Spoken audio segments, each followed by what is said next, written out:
Good afternoon दोस्तों आज से कुछ दिन पहले ही हम लोगों ने एससीओ जो सम्मेलन हुआ था कहाँ समरकंद में उज्बेकिस्तान में, उसका हमने विश्लेषण किया था और हमने आपसे कहा था अगर इससे कुछ महत्वपूर्ण न्यूज़ निकल कर आएगी तो हम आपको बताएंगे। तो दोस्तों महत्वपूर्ण न्यूज़ यह है कि 2023 में एससीओ की बैठक होगी, उसकी अध्यक्षता पहली बार कौन करेगा? भारत करेगा। ये आपको याद रखना है, भारत करेगा 2023 की बैठक की अध्यक्षता।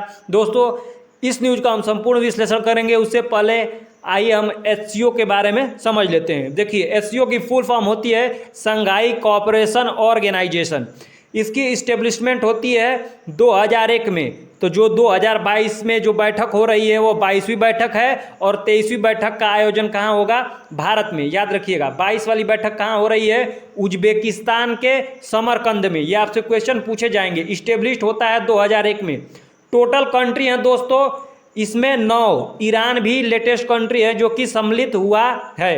अगर शंघाई कोऑपरेशन ऑर्गेनाइजेशन का ओल्ड नाम पूछे तो इसका ओल्ड नाम है शंघाई 5। ये आपको याद रखना है।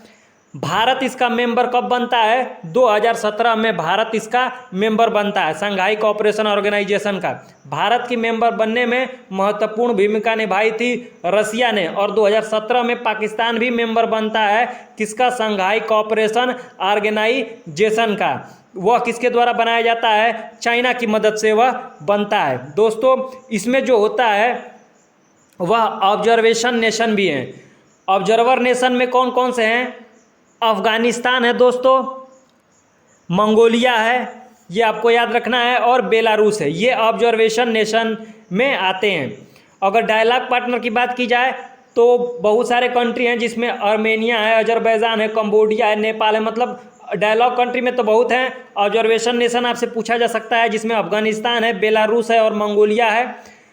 टोटल कंट्री कितने हो गए हैं? 9 हो गए हैं। पहले कितने थे? 8। 9वां कौन है? ये ईरान है। इतना आपको याद रखना है। तो क्या हुआ है कि जो भारत की 2023 की अध्यक्षता मिली है तो इस अध्यक्षता में पुतिन जो रसिया के प्रेसिडेंट है और शी जिनपिंग जो कि चाइना के प्रेसिडेंट है, उन्होंने भारत का फुल सपोर्ट किया है। मतलब दोनों खुश हैं। मतलब उन्होंने ऐसा कहा है कि जब 2023 में बैठक होगी तो हम कोई बहाना नहीं करेंगे कि हम नहीं आएंगे, वह आएंगे।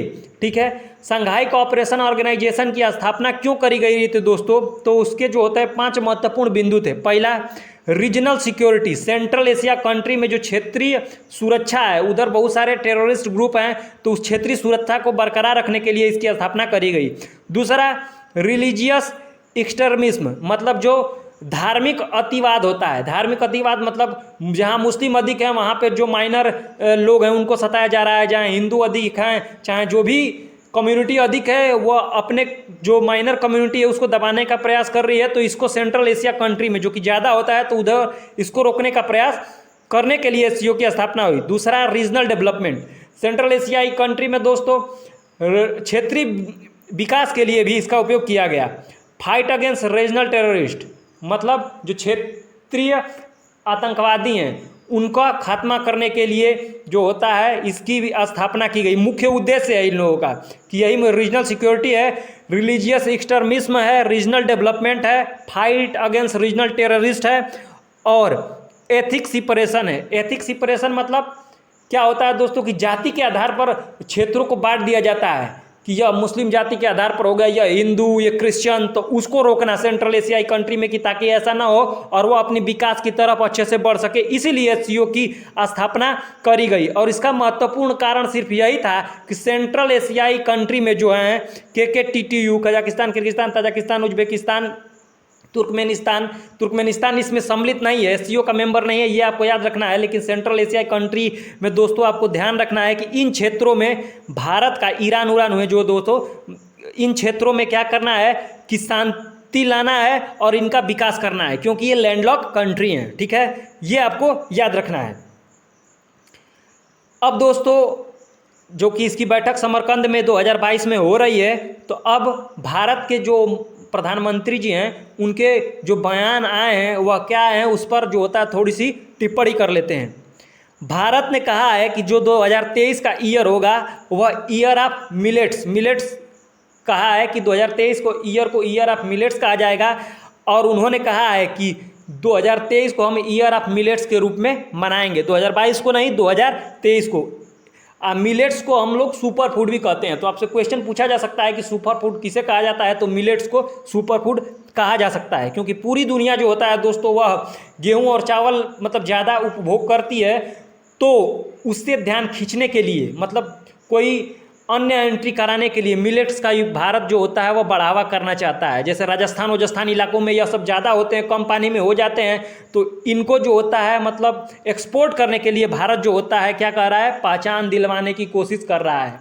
दूसरी बात भारत द्वारा करी गई कि एससीओ कंट्री के बीच बेहतर कनेक्टिविटी की ज़रूरत को पूरी करनी होगी, ताकि हम सेंट्रल एशियाई देशों के साथ अच्छे तरीके से कनेक्टिविटी बनाकर उनसे व्यापार कर सके, या उनको जब मदद की ज़रूरत पड़े तो हम उनकी मदद कर सके।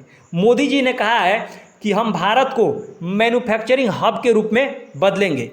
उन्होंने ऐसा क्यों कहा है, तो मोदी जी ने कहा है कि हमारी इकोनॉमी में 75% की वृद्धि आई है, जो कि दुनिया के अन्य विकसित देशों की तुलना में बहुत अधिक है। जहां अमेरिका में दोस्तों मंदी चल रही है, ब्रिटेन में भी वही हाल होने वाला है। दूसरी तरफ भारत की इकोनॉमी 75% वृद्धि देखी गई है। दूसरी तरफ भारत टेक्नोलॉजी में उचित उपयोग भी कर रहा है, फोकस कर रहा है। भारत में 70,000 से ज़्यादा स्टार्टअप हैं, इसमें 100 से ज़्यादा यूनिकॉर्न है। यूनिकॉर्न वो कंपनियां होती हैं जिनकी जो वैल्यू होती है वो $1 बिलियन से अधिक होती है, उन्हें यूनिकॉर्न कहा जाता है, जो भारत को एक बड़े मैन्युफैक्चरिंग हब की तरफ लेके जा रहे हैं। भारत ने कहा है कि हम एससीओ देशों के साथ भी जो हम ग्रोथ कर रहे हैं उसका अगर वो चाहें तो हम साझा करने के लिए तैयार हैं।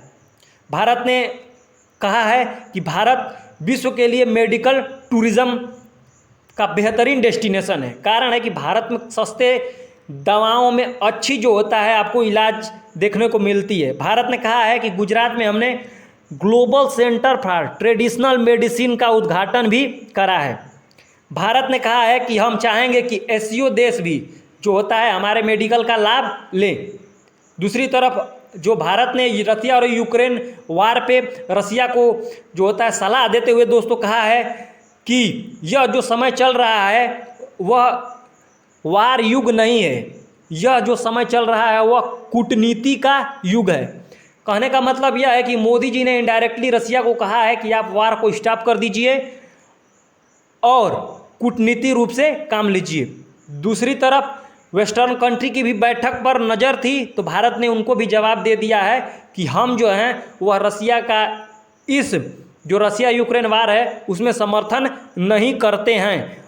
तो इनके जवाब में मोदी जी से पुतिन ने क्या कहा है, रसिया का बयान था, रसिया में बोल रहा हूँ मतलब पुतिन बोल रहे हैं, मैं भारत की चिंताओं से अवगत हूँ। ये रसिया का बयान है, मैं वैसे ही पढ़ रहा हूँ जैसे लिखा गया है। हम भी चाहते हैं कि वार जल्द से जल्द ख़त्म हो जाए। उन्होंने कहा है कि किसने, पुतिन ने, वहाँ पर जो भी घटनाएं होंगी रसिया यूक्रेन वार में, जो भी न्यू अपडेट आएगी हम भारत को इसकी जानकारी देते रहेंगे। लेकिन सबसे महत्वपूर्ण उन्होंने बात यह करी कि भारत और रसिया को फ्री टूरिज़्म वीज़ा देने पर विचार करना चाहिए।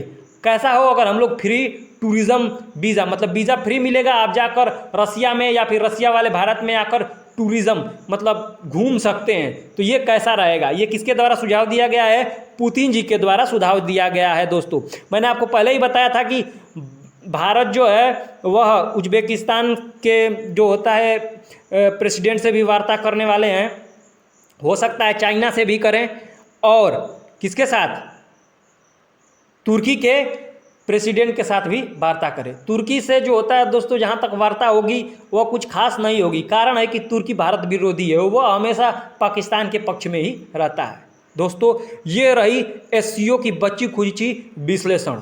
अगर दोस्तों आपको क्लास अच्छी लगी हो तो क्लास को लाइक, सब्सक्राइब और शेयर करना न भूलें।